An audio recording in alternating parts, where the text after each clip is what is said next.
Salam mesra, salam sejahtera. Welcome to Virtual Venture Vacation again. Today, I'm going to share with you again one very prominent landmark in Penang, that is Kek Lok Si, right? So, over here, I'm going to share with you what is very prominent, very spectacular in Kek Lok Si.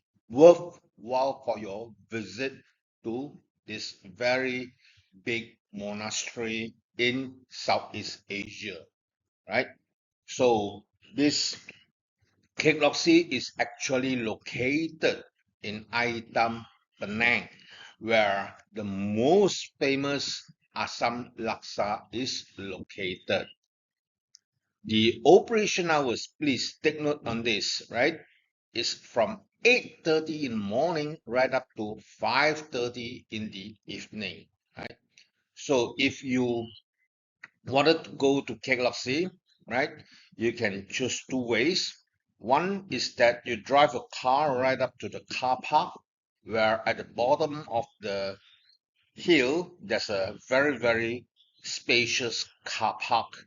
And the other way around, of course, you can drive directly to the top.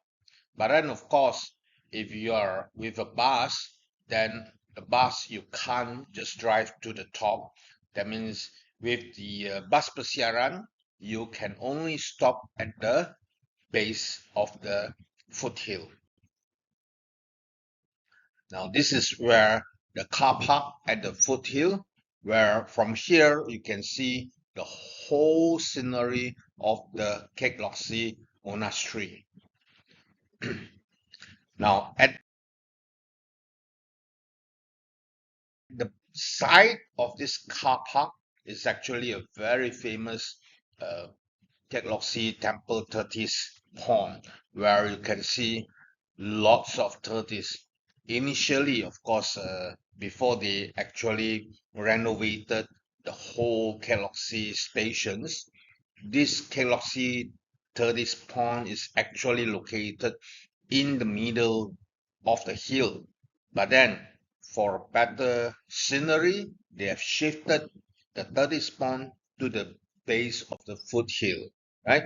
At the tortoise pond, you can also find that water spinach is actually sold here for feeding the tortoises, right?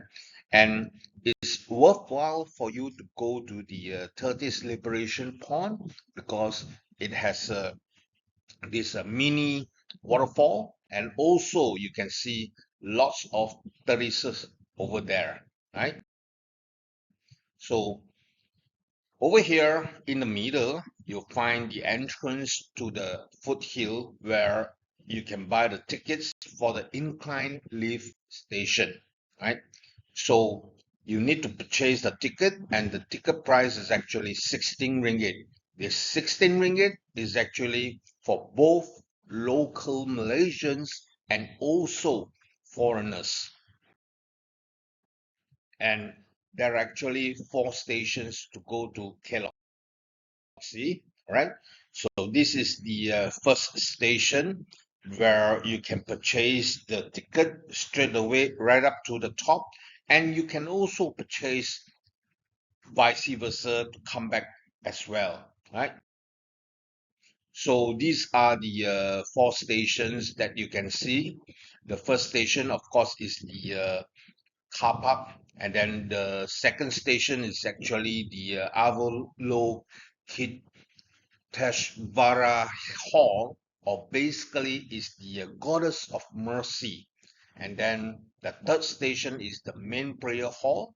The fourth station is actually reaching the top where the bronze Goddess of Mercy statue is, right? So altogether there are four stations. Now, this is the view of the incline lift that you can see. This is actually from station 1 right up to station 2.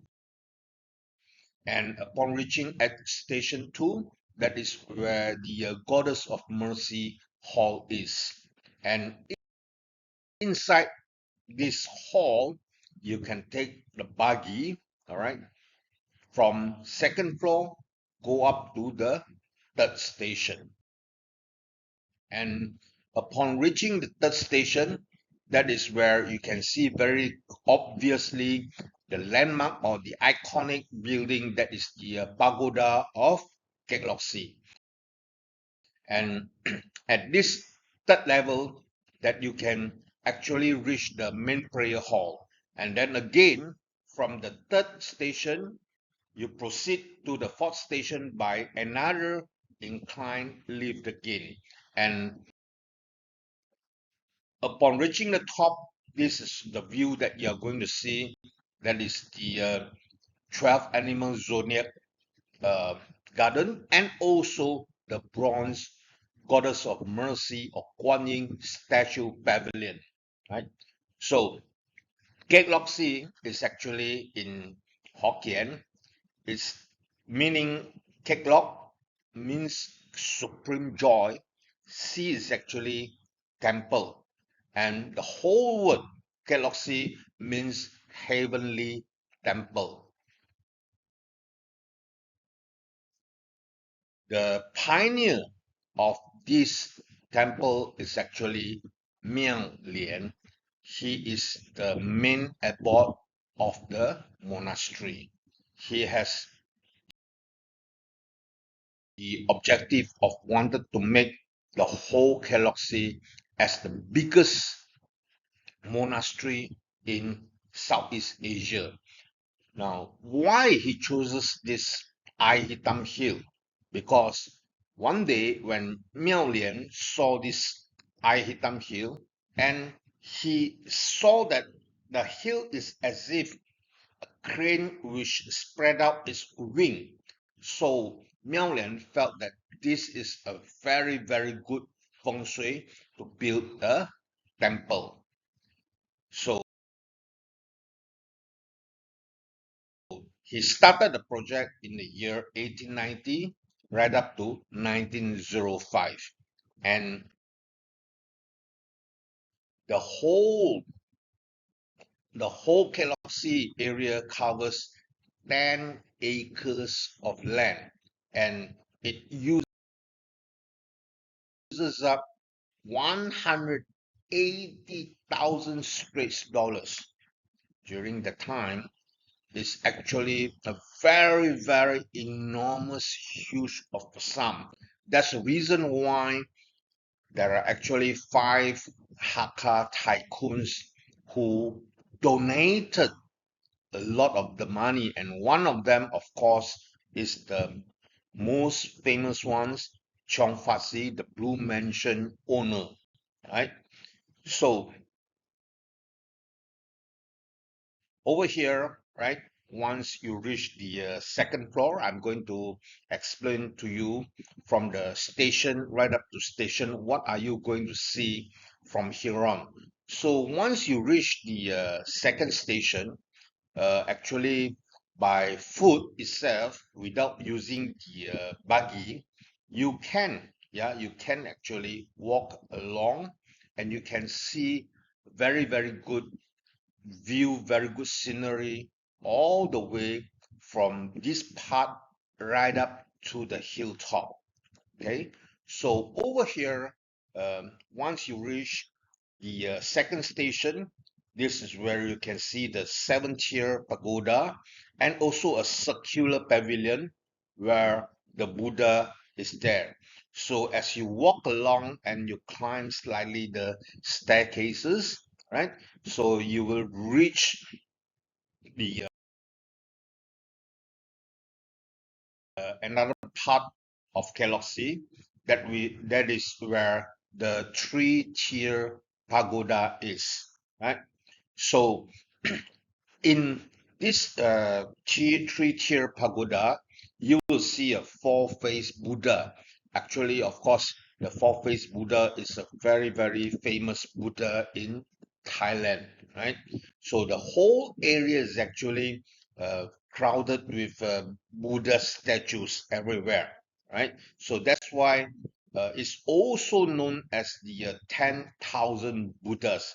And you can see that the whole area over here is actually a garden, and this garden, all right, you can find lots of hibiscus and frangipanis over here. And after visiting this whole area, if you want to go to the main hall, of course, you will bypass the Hall of Laughing Buddha over here.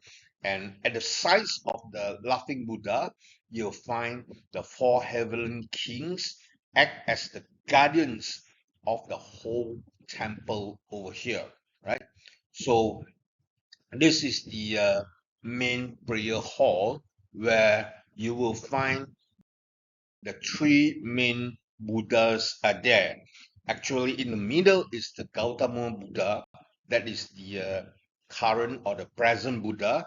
And on the left hand side, that is the past Buddha. On the right hand side, that is the future Buddha. Okay. Now, ladies and gentlemen, I truly hope that you will support me by subscribing to my virtual venture vacation channel. Of course, by subscribing and like my channel, of course, you are actually motivating me to do more of this kind of videos for all of you. Of course, yeah, I truly hope that you will share my videos with all your friends as well, right? So I'm going to continue another very prominent part of the Kek Lok Si, that is the pagoda, which is the main icon of Kek Lok Si. Now, this pagoda is actually also known as Pagoda of 10,000 Buddhas, or also known as Pagoda Rama VI. Now, the second abbot, that is actually Pen Zhong, right? He started this project in the year 1950, mainly because the second abbot, he wanted to continue the first abbot Miao Lian, very, very big and very, very wise project, that is wanted to make it as the biggest monastery in this region in Southeast Asia, right? So the foundation stone was laid by the Siamese king Vajirod, or known as Rama VI.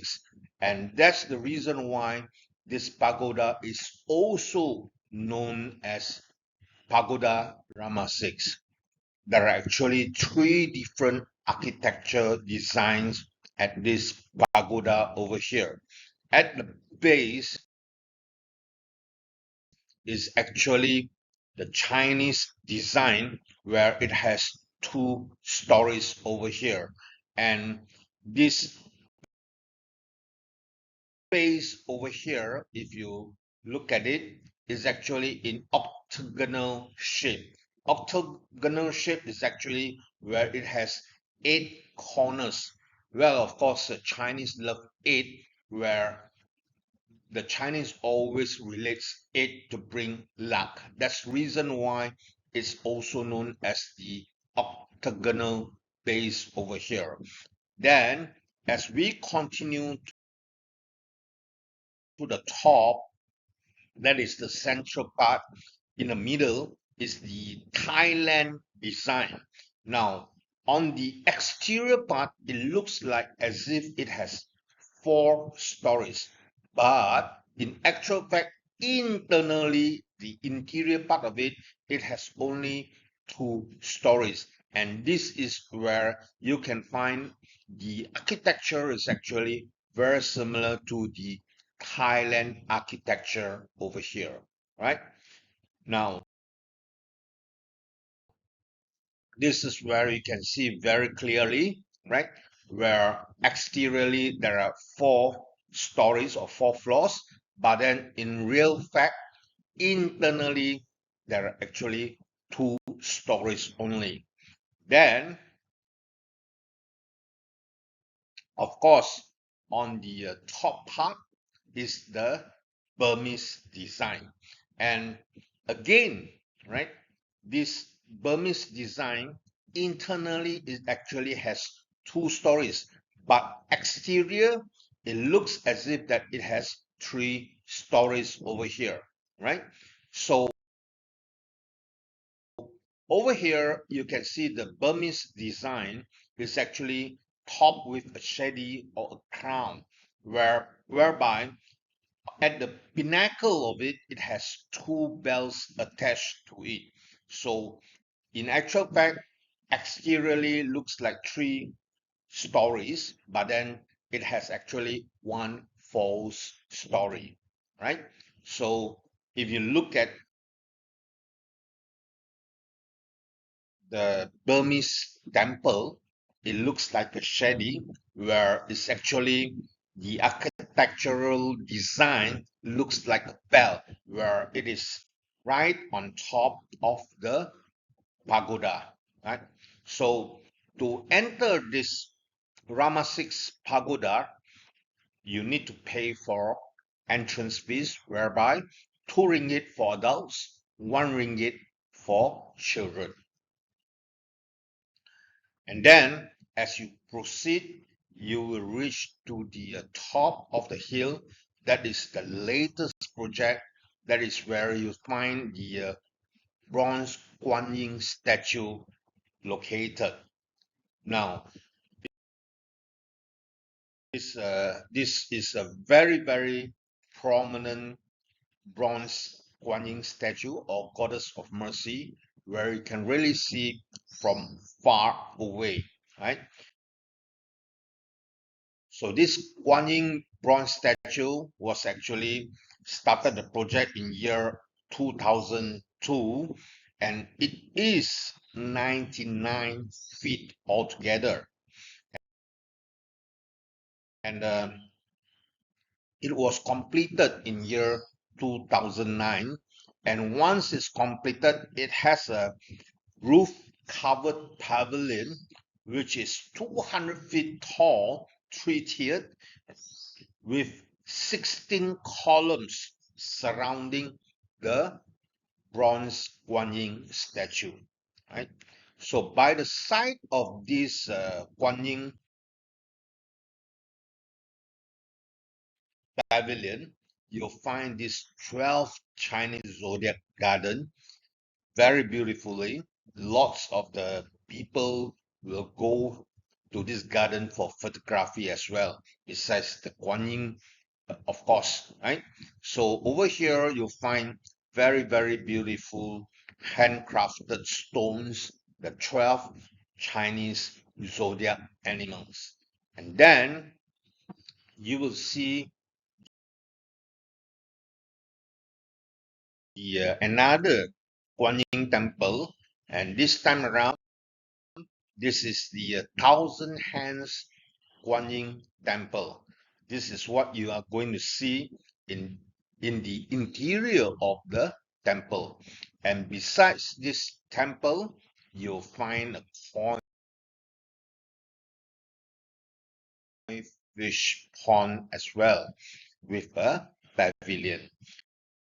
And of course, this is the top station of the incline lift, and on the rooftop here, you'll find the old Guan Yin statue located at the rooftop over here. Now, why it's really worthwhile for you to visit Kek Lok Si? Yeah, of course.